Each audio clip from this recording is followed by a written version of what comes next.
రాష్ట్ర వ్యాప్తంగా పెన్షనర్లు పోరుబాట పట్టారు. రాష్ట్ర ప్రభుత్వ తీరుతో విసిగిపోయిన దాదాపు 40 పెన్షనర్ల సంఘాలు ఏకమై చేలో హైదరాబాద్ కు పిలుపునిచ్చారు. ఇందులో భాగంగా ఇందిరా పార్క్ వద్ద మహాధర్నా నిర్వహిస్తున్నారు. వేలాది మందితో ఇందిరా పార్క్ వద్దకు కదం తొక్కారు. తమ సమస్యలను ప్రభుత్వం వెంటనే పరిష్కరించాలని పెన్షనర్లు డిమాండ్ చేస్తున్నారు. ఇప్పుడు ఆ లైవ్ చూద్దాం. కాబట్టి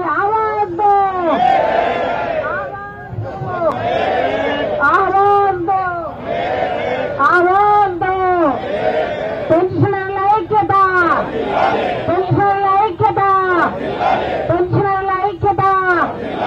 ఈహెచ్ఎస్ వెంటనే, ఈహెచ్ఎస్ వెంటనే, ఈహెచ్ఎస్ వెంటనే.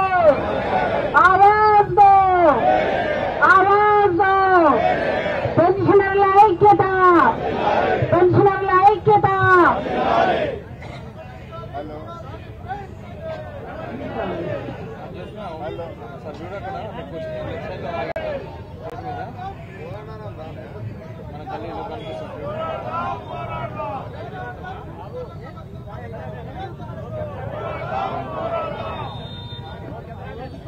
అన్నదమ్ములందరికీ కూడా కృతజ్ఞతలు. వివిధ జిల్లాల నుంచి అన్నలు తమ్ముళ్ళు చాలా కష్టపడి ఎంతో దూరం నుంచి వచ్చిండ్రు. ఇలాగే మన స్పిరిట్ అన్ని సాధించుకునే వరకు మనం ఏంటో ప్రభుత్వానికి తెలియజేయాల్సిన అవసరం కూడా ఉంది. పెన్షనర్లు అంటే ముసలోళ్ళు, వీళ్ళతో ఏమవుతుంది అని అనుకుంటున్నారు. కరేపాకన్నా మనం కూరలలో బాగుంటుందని మధ్య తింటున్నాం. అంతకంటే తక్కువగా బయట తీసేయడానికి ప్రయత్నం చేస్తున్నారు. ఈసారి ఎక్కడైనా కూడా పెన్షనర్లు అంటే భయపడే స్టేజ్కి ప్రతి ఒక్కరిని తీసుకురావాలని కోరుకుంటున్నాను. ఎన్నో మా ఉమెన్ పెన్షనర్స్ అసోసియేషన్ ఏర్పడి కూడా ఇప్పటికి 1 year అయిపోయింది. స్థానిక ముఖ్యమంత్రి గారిని కూడా కలిసి ఈహెచ్ఎస్ మీద ఎక్కువ మాట్లాడడం జరిగింది. ఎందుకంటే 60 ఏళ్ల పైన 70 ఏళ్ళు 80 ఏళ్ళ మనకి ఇమ్మీడియట్ గా అవసరం ఉన్నది. హెల్త్ కార్డు కావాలి మనకు. ఏ హాస్పిటల్ పోయినా కూడా మామూలు టెస్టులో పోతే ₹1,00,000 అవుతుంది. ఈ పెన్షన్ ఓల్డ్ పెన్షనర్స్ లో ఇప్పుడు కాబట్టి కాలేజీ పెరిగినాయి కాబట్టి పెన్షన్ ఎక్కువ వస్తుంది. మాకంటే సీనియర్లకు పెన్షన్ తక్కువగా ఉంది. ఇన్ని పైసా డబ్బులు ఖర్చు పెట్టుకోవాలంటే ఇబ్బందులు ఉన్నారు. ఇంకొకటి మన రిటైర్మెంట్ డబ్బులు కూడా మనకు రావట్లేదు. రిటైర్ అయిన ఉద్యోగి కూడా ఈ రోజు ఆడపిల్ల పెళ్లిళ్ళకని మగపిల్లలకు కూడా నేను ఇస్తాను రిటైర్ అయినాక నీకు డబ్బులు అని చెప్పడం జరిగింది. అవి ఇవ్వకపోవడానికి పిల్లలు కూడా తల్లిదండ్రుల మీద కినుక వహించి ఉన్నారు. ఈ ఏజ్ లో పిల్లలు బాగా చూడాలనుకుంటే అది లేదు.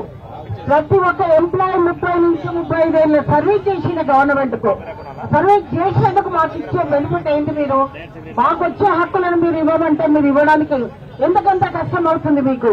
ఈహెచ్ఎస్ మీకేమి ఖర్చు కాదని చెప్పినా కూడా మీరు దాన్ని కూడా ఇవ్వడం లేదు. అది చాలా దారుణమైన విషయం. మేము దాపెట్టుకున్న డబ్బులు దాపెట్టుకున్న జీపీఎఫ్ కానివ్వండి ఏదైనా కూడా అవి కూడా రిలీజ్ చేయడం లేదు.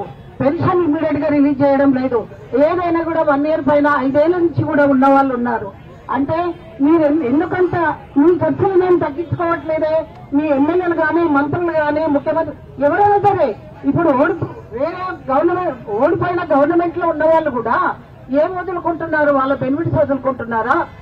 హెల్త్ ఇష్యూస్ వస్తే ఏ హాస్పిటల్ కూడా పోయి వాళ్లకు ఈజీగా ఈహెచ్ఎస్ ఇస్తున్నారు. మనకేముంది? మనం ఎన్నుకుంటూ వచ్చిన 5 ఏళ్ల ప్రభుత్వం అది. మనం 35 ఏళ్ళు గవర్నమెంట్ సర్వీస్ చేశాం. మనం ఎక్కువ వాళ్ళు ఎక్కువ మనకి ఇవ్వండి. వాళ్ళు ఎందుకు బెనిఫిట్ పొందుతున్నారు? ఒక్కొక్కరు 3-4 పెన్షన్లు తీసుకుంటున్నాడు. ఎందుకు? మనకొచ్చే పెన్షన్ ఎందుకు మనకి ఇవ్వట్లేదు? అది అందరం దృష్టిలో పెట్టుకొని మీరందరూ కూడా ఏకమై ప్రతి పిలుపు కూడా ఏకమవ్వాలని కోరుకుంటూ ఇంకా కొన్ని సంఘాలు కూడా ఉన్నాయి. ఆ సంఘాలు కూడా మన అందరం కలిసి కూడా ఇక ముందు ఏ ప్రోగ్రామ్ అయినా గట్టిగా చేయాల్సి ఉంటుందని మా ఉమెన్ అసోసియేషన్ తరఫున మేము ఒకటే, మా అసోసియేషన్ తరఫున మేము అనుకున్నది అందరూ వినండి దయచేసి. దీని తర్వాత గవర్నమెంట్ లో ఏం కదలిక లేకుంటే అట్లీస్ట్ ఈహెచ్ఎస్ అన్నా ఇవ్వకుంటే జేఏసీ తమ్ముళ్ళు, జంబో జేఏసీ తమ్ముళ్ళు ఉన్నారు. మా ఉమెన్ అసోసియేషన్ తరఫున ఆమరణ నిరాహార దీక్ష కూర్చుంటాం. మేము ఆమరణ నిరాహార దీక్షకు మా మహిళలను మేము 70 ఏళ్ల పైన ఉన్నాము. పోతే పోయేదేముంది? ఒక ప్రాణం. పోతే పోయేదేముంది? ఒక ప్రాణం. అంతే కదా. కొన్ని లక్షల మందికి బెనిఫిట్ జరుగుతుందంటే దానికి మేము సిద్ధంగా ఉన్నాము. ఈ నిర్ణయాన్ని మేము ఎక్కడ కూడా వెనక్కి పోము. ప్రభుత్వానికి మాత్రం ఇక్కడున్న జేఏసీ తమ్ముళ్ళు విన్నవించుకోవాలా, మా డిమాండ్లు ఇవ్వకుంటే మాత్రం నెక్స్ట్ పెట్టే ప్రోగ్రాం ఆమరణ నిరాహార దీక్ష మీకందరికీ తెలుపుతాము. మీరు కూడా మీకు వీలైనంత మద్దతు ఇవ్వడానికి మాకు ప్రయత్నం చేయండి. అది సాధించుకునే వరకు మాలాంటి వాళ్ళ ప్రాణాలు పోయినా వచ్చేది ఏం లేదు. అక్కడ కొన్ని లక్షల మంది అన్నా తమ్ముళ్ళు అక్క చెల్లెళ్లకు న్యాయం జరిగితే చాలు. గవర్నమెంట్ అప్పటికి కూడా ఊరుకోకుండా ఇంకేం చేయాలనేది ఆలోచిద్దాం. ఓకే, ధన్యవాదాలు నాకు ఈ అవకాశం ఇచ్చినందుకు.